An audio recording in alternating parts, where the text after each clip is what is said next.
Gentlemen, welcome back to the Tiege Hanley Starting a Business, Building a Brand vlog. This one, big number 290. Woo! Do I have something special for you today? I'm going to show you a 40-second commercial that Christian and I came up with, that we filmed and we have actually been testing on like pre-roll for YouTube. I'm going to tell you how the tests have been going, but before I do that, I want to show you the video. After the video, I'm going to talk a little bit about it, and then I'm going to get to some of your business questions because there were a bunch of them and they are amazing. So this video that you're about to watch is this whole concept, revolving around this whole concept of situations that guys will get that are complicated, but then we show that looking amazing is uncomplicated with Tiege Hanley Simplified Skincare System. Anyway, men are definitely going to find this more humorous than women. I have found that out through all the people that I showed. But that being said, I want to know your opinion. All right, go gentle, but what do you think? This is an idea that, anyway, let me just show you, and then I'll come back and talk about it, and then we'll get into your business questions. And action. I love you. I love you. Coming home from the party after party, party after party. It's late, I'm lost and I'm alone. Ain't no buses, no taxis, no trains. What the fuck? This is complicated, but looking amazing is uncomplicated with Tiege Hanley Simplified Skincare System. Here's how it works. Go to Tiege.com, pick your system, and get handsome. 3 simple steps. Wash, scrub, and moisturize. It's that simple. Looking amazing has never been easier. Go to Tiege.com and get handsome today. So what do you think? Do you like it? Or you wonder, where did you get that girl, right? That's what my dad said. I showed my dad, he goes, Aaron, where did you get that redhead? Anyway, in terms of the cast for that video, we had Katie, who was in the Stubble Buddy video, the brunette. We sort of made her look a little bit more like just cute and homely. And then the gentleman, his name is Chris. He's actually an actor up in Chattanooga. And then we were trying to find, I said to Christian, I go, I need like a bombshell. I need somebody that like you notice, right? And so he started calling around to all these different like casting directors and things to try to find somebody. And he couldn't find anybody. And so what he ended up doing was going on Instagram and doing a search for like Atlanta models, and he found Erica. And so he reached out and he just said, hey, would you be interested in being in this type of video? And she's like, yeah, sure, sounds like fun. Erica had never been, the redhead had never been in like videos like this before.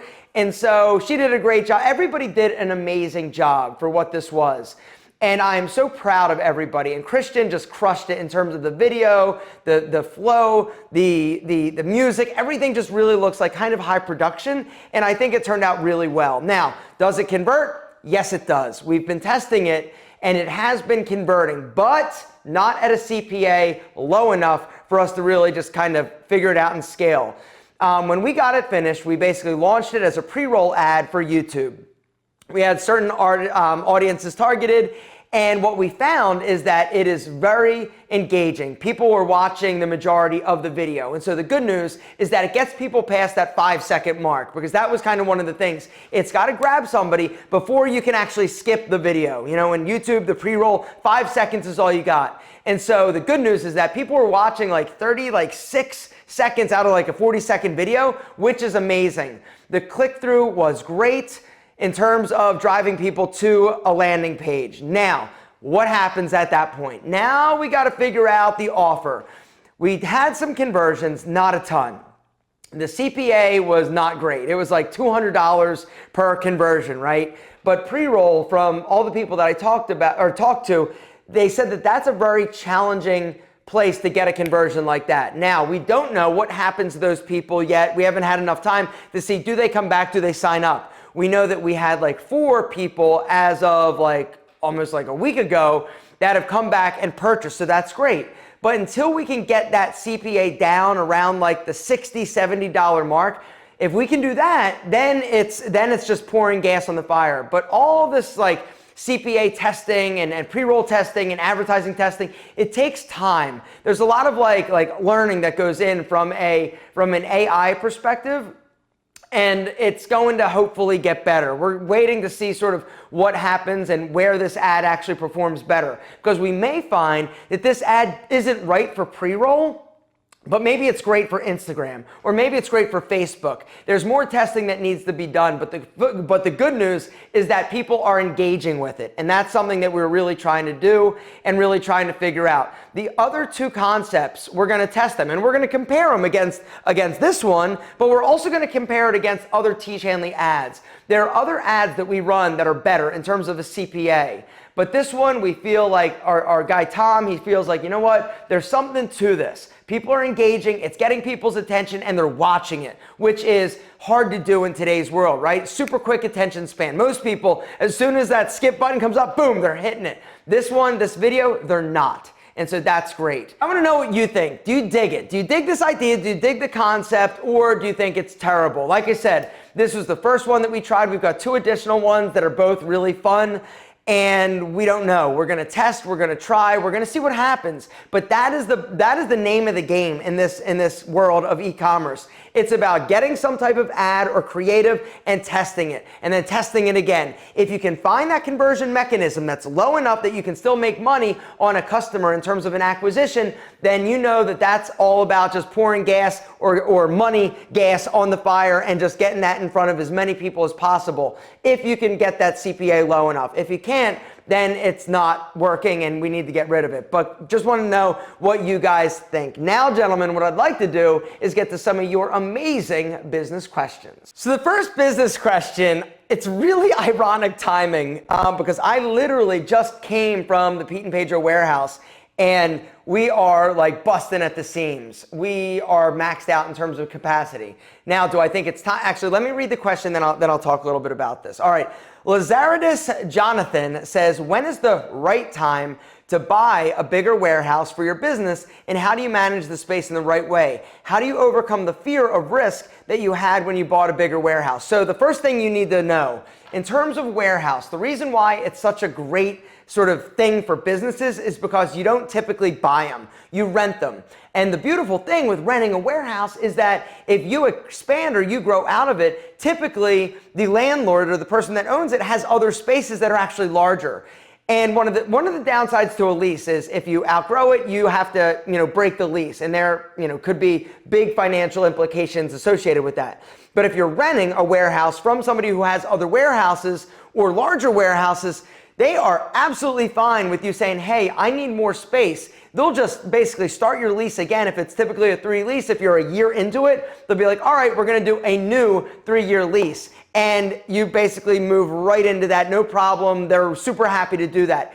And that's what I did for Pete and Pedro. I basically had one warehouse. It was scary. It was awesome. But then we had to grow, or we outgrew it. And so I ended up just going to a larger space. I am now at the point where that conversation is sort of starting to roll in my head. We are pretty much maxed out in terms of the capacity of that warehouse. Now we've got all the racks, we've got all the space, we've got all the storage, but we just got 3 orders in yesterday and there are pallets everywhere, and it's really tight in there. Now, the idea is that you don't want to hold too much inventory or too many months worth of inventory in your space. You want to only have, like, say 3 months, or it really, I guess, depends on how soon you can get new inventory. But all that inventory that's just sitting there, if it's sitting there for like months or years, it's just cash that's just sitting there. You need to be able to turn that inventory and really manage cash flow. That's the biggest thing that you have to figure out when it comes to having and carrying inventory is cash flow. How much does it cost to get the inventory, sit on it, and then how much does it cost to basically like execute or sell through that product? You've just got to do the math. Now, in terms of getting over the fear, it's really not scary. Once you figure out that, okay, we're growing, it's being successful, I need more space in order for me to grow and expand further, that's not typically pretty scary. Now, if you buy a space or buy a warehouse, which is something that I've thought about, right? Because I am a real estate guy. I love, buying real estate. Does it make sense? Does it make sense for me to buy a warehouse in order to have my business? Well, there are a few downsides to this. If you buy a warehouse, you need to then figure out like how to sell it if you grow out of it. The other downside is that, say the warehouse is $1 million, right? And I'm just using that as just a number. $1 million. Well, in order to get that $1 million building, you typically are going to need to put down about 20% on a commercial building. It could be more. Now, it could be less as well. That's $200,000. All right, so $200,000 now, you've still got a mortgage. What is that mortgage? On a mortgage of $800,000, it would probably be close to, because commercial loans are typically not like 25-year like fixed situations. They're generally like 5 years, and then you've got to renew it so that they make more money in terms of loan origination costs. See, you're getting a real estate lesson here today, apparently. That probably $800,000. Yeah, I'm bad at math like this. Probably be somewhere in the neighborhood of $7,000 to $8,000 a month in terms of your mortgage. That's a big number. Right now, like I got 5,000 square feet, my warehouse expense is like $3,500. Like $3,500, you get a warehouse, right? It's super affordable to lease it. And so what am I going to do? I'm going to tie up $200,000 and then I'm going to have a mortgage of $7,000, $8,000, or I can rent it for $3,500. Say, just call it $3,500, right? That which you can deduct and write off. Especially when you could potentially be outgrowing it like pretty quick if things go right. So the conversation that I had today was, all right, if we really do max out this space, what am I going to do? I'm just going to lease in the same complex a smaller warehouse just to use for storage, because I've already invested the time, money, and energy in getting all the racks and to move everything and the networks, and it would be a disaster. It would also be expensive to move. And so for me, for another like $1,500 a month, I could rent a larger space that we basically could just transport extra or auxiliary inventory over. So I hope that makes sense. It's not scary. The first time you actually lease something in your business's name, that's the scary part. I hope that makes sense. The first time you do it is the scariest because you just don't know what's going to happen and you're committing to a lease. But once you kind of get into it and you realize that, okay, I might need to expand, I might need to grow, then it's not scary because things are going right, and that is a good thing. The next business question comes from our friend Gary Hernandez, self-defense and urban survival. What's up, brother? He says, Aaron, my business question is, when a smaller business starts to grow and expands out into other cities, is it a good idea to look at getting a board of directors down the road? And what's the benefit of having one? And can it hurt the person who starts the company in any kind of business? All right, so the idea is, okay, so once you start a business, you start growing and expanding. Now, in terms of expanding a physical location to other cities, I don't know anything about that because I've never done it.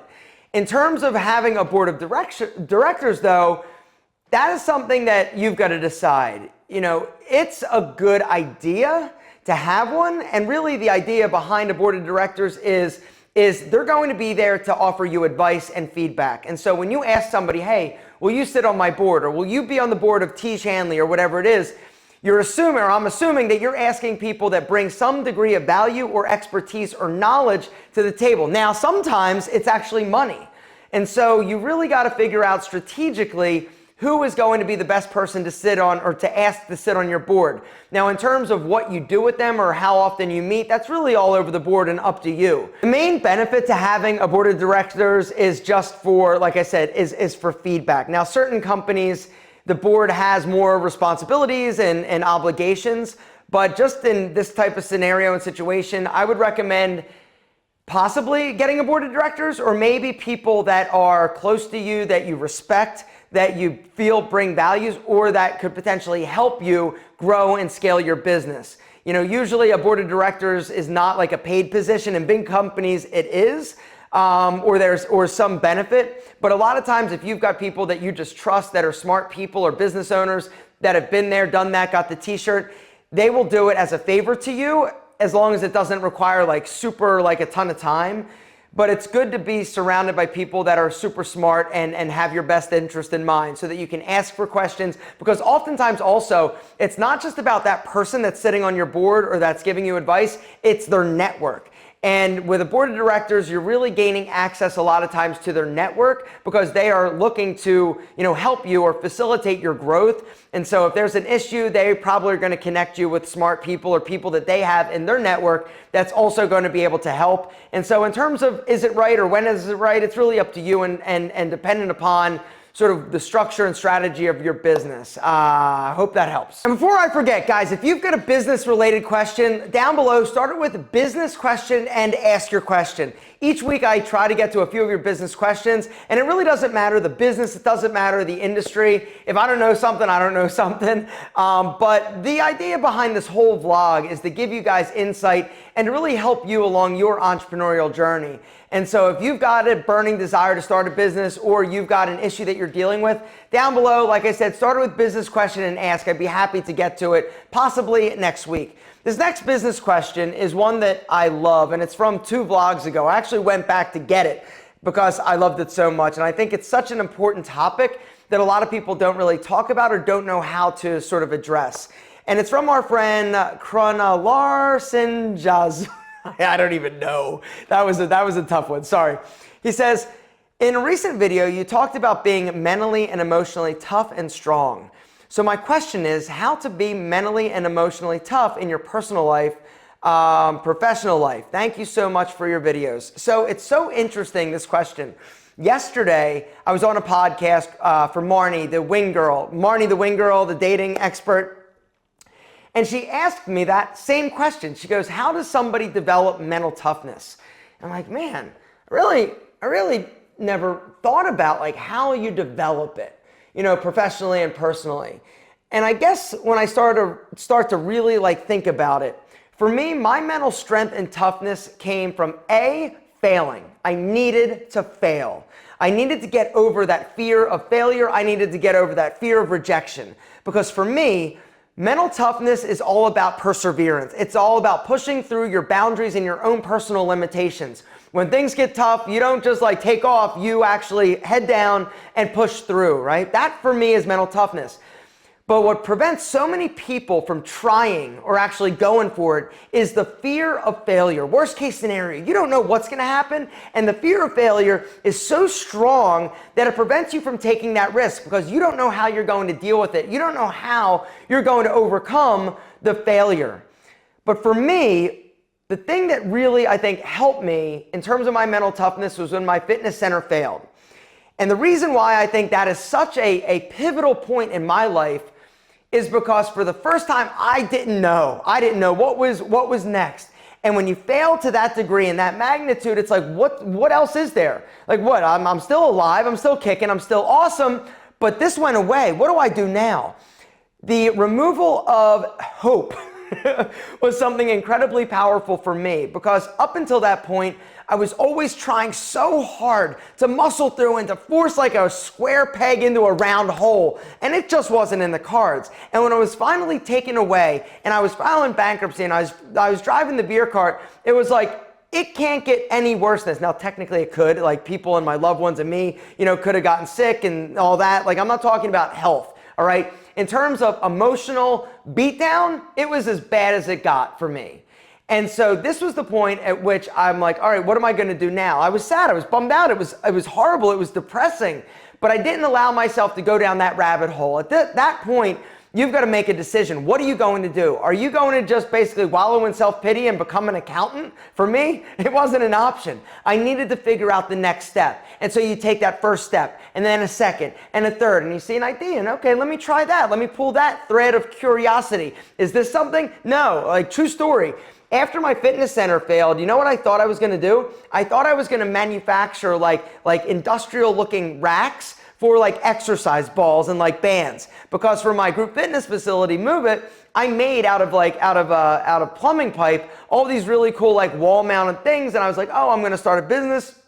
And so the business, I actually incorporated it. It was called Nice Racks Storage System, right? Cute name and all that. That was a failure, but it was the next step. It was the next step in the evolution. And so failing, biggest thing that helped me in terms of my mental toughness. I didn't die. I'm still here. I'm going to keep going. The other thing that helped me with my mental toughness was therapy, if I'm being honest. For the longest time, I was a victim of my own circumstance and my own mind in terms of weakness. I, from a very young age, learned to basically keep my mouth shut, and I didn't actually stand up for myself. And this was one of the things that perpetuated itself throughout my entire life up until the point at which I was about like 22, 23, when I actually went to therapy to deal with my inability to stand up for myself. Up until that point, I was weak. I was super weak. I was a people pleaser. Everything in my life revolved around making sure that people weren't mad at me and that I had a safe place to live. I had a safe place to, sort of reside. Up until that point in my life, I was weak. I was super weak. But when I went to therapy to find and discover my self-worth and to realize, you know what? I'm a pretty great dude and I can do it. I just need to learn to say no. It was at that point when I learned to finally say no that everything in my life started to get better. I finally found the confidence, the internal sort of strength that I think I had lost I don't know that I ever had it, if I'm being honest. The other thing, third thing, and this one goes back to 12 years old, is exercise, working out. That is something that I personally believe, if you are somebody that is not exercising and you want to develop your mental toughness and become the best, most kick-ass, confident version of yourself, you need to start exercising. David Goggins says that exercise calluses the mind. When you intentionally put yourself in hard situations, you're lifting heavy weights, you're burning, you're working out, you're lifting, you're challenging your body and your muscle, not only does your body get better and stronger, it's your mind. And that's the thing, and that is the beautiful thing about exercise that people don't talk about as much as having six-pack abs. It's what it does up here. It makes you tough. It makes you strong. You combine that with therapy, you combine that with failing, gentlemen, recipe for ultimate world domination. Guys, that is where I'm going to wrap things up. Thank you so much for that question. I just love it because mental toughness is something that you gotta figure it out. Because if you are weak, if you are allowing fear to enter in and to basically determine whether or not you try, whether or not it's professionally or personally, you are never going to live as fulfilled a life as you would if you had more mental strength and fortitude. Guys, you are amazing. I love you. I think you're incredible. And at Tiege Hanley, we love you more than our double monk strap shoes. The fact is, if you got a business question, start it with business question down below and ask it. And if you didn't like my video, whatever. I kind of think it's like Scorsese action. Anyway, I think you, however, are amazing. It was good. It wasn't. Come on. It was solid.